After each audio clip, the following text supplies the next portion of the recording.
আচ্ছা, আমরা আজকে সলভ করব সাস্ট 2017-18 সালে আসা একটি কোয়েশ্চেনটা দেখে ভয়ঙ্কর মনে হইতে পারে, বাট কোয়েশ্চেনটা অ্যাকচুয়ালি ইজি। সঠিক লজিক খাটাইলে কোয়েশ্চেনটা ইজি হবে। সো আমরা কোয়েশ্চেনটা একবার পড়ে ফেলি। 4 কেজি ভরের একটি বস্তুর উপর চিত্রানুযায়ী এত ও এত মানের বল ক্রিয়াশীল।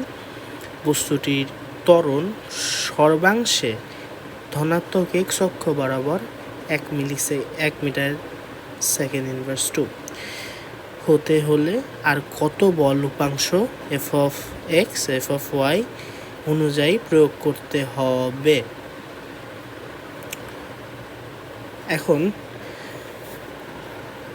এই ম্যাথটা আমরা কিভাবে সলভ করতে পারি? সো ফার্স্টলি যেটা আমাদের বুঝতে হবে সেটা হচ্ছে আমাদের কি বলছে। আমাদের বলছে যে ধনাত্মক এক্স বরাবর সবসময় 1 মিটার পার সেকেন্ড ইনভার্স 2 ত্বরণে এটি ক্রিয়াশীল থাকবে। আচ্ছা, এর ত্বরণ আমরা জানি, এর ভর আমরা জানি, তাহলে আমরা ইজিলি বের করতে পারবো এইটা মোট এক্স অক্ষ বরাবর যে ক্রিয়াশীল বলটা এটা আমরা বের করতে পারবো। তো আমরা এক্স অক্ষ বরাবর ক্রিয়াশীল বলটা বের করে ফেলি, যেটার মান হচ্ছে আমাদের এম এ 4 ইন্টু 1 4, এটা আমাদের এক্স অক্ষ বরাবর ক্রিয়াশীল বল। এখন আমাদের সেকেন্ড স্টেপে যাই।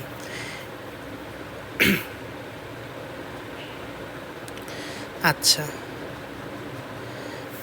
হলে আর কত বল উপাংশ এফ অফ এক্স ওয়াই অনুযায়ী প্রয়োগ করতে হবে। আচ্ছা, আমাদের actually F of X Y অনুযায়ী বল কত, এই চারটাই আমাদের এফ অফ এক্স ওয়াই অনুযায়ী বল। এখানে আমাদের বলেই দেওয়া আছে ধনাত্মক এক্স অক্ষ বরাবর, অতএব এই অক্ষ বরাবর আমাদের বেগ 4 আর ওয়াই অক্ষ বরাবর আমাদের বেগ 0। সো আমাদের যে বেগ বলটা আসতেছে সেটার মান হচ্ছে F40। এখন আমাদের যে লব্ধি মানে উপাংশ বলগুলো আছে সেগুলোর আমাদের এই এক্স অক্ষ ও ওয়াই অক্ষ বরাবর উপাংশ নির্ণয় করতে হবে, তাদের উপাংশ নির্ণয় করতে হবে এবং এটার 4 থেকে কতটুকু ডিফারেন্স সেটা বের করতে হবে। এটা বের করতে পারলে আমাদের ম্যাথ হয়ে যাবে। আমরা প্রথমে করে ফেলি। এই প্রথম আমরা এখানে দেখতে পাচ্ছি একটার কিন্তু মান দিয়ে দেওয়া আছে। এই যে বলটা, এই সেকেন্ড বলটা, এইটার মান কিন্তু আমাদের দিয়ে দেওয়া আছে এত নিউটন। তাহলে আমরা বুঝতে পারছি যে সেকেন্ড যে বলটা সেটা এইখানেই ক্রিয়াশীল হবে দ্বিতীয়টায়।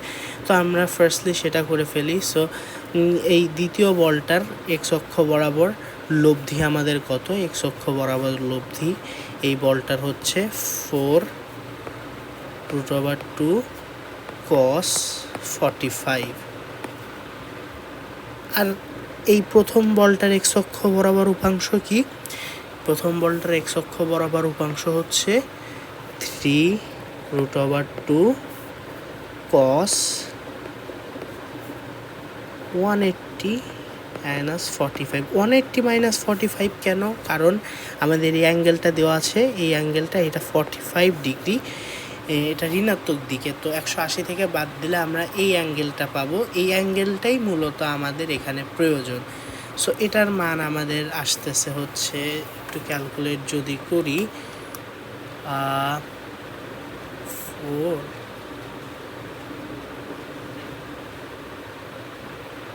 এটার মান আমাদের আসতেছে হচ্ছে 4√2 cos 45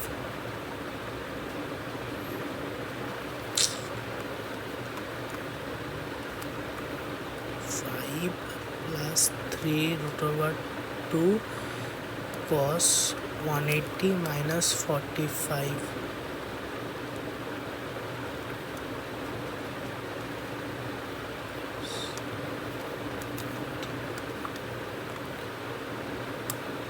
এটার মান আসতেছে আমাদের 1, তাই না? তাহলে আমাদের এর সমান বল হইতে 4-এর সমান বল হইতে আর কতটুকু লাগে প্রয়োগ করতে হবে অনুযায়ী, আর কত বল প্রয়োগ করতে হবে এই বল এফ সমান বল হইতে, সেটা হচ্ছে 3, ঠিক আছে? 4 - 1 3। আচ্ছা, এইবার আমরা সেকেন্ড ওয়াই অক্ষ বরাবর দুইটা বলের উপাংশ নির্ণয় করি। So 4√2 sin 45 plus 3√2 sin 180 minus 45, এটার মান আমাদের আসতেছে কত?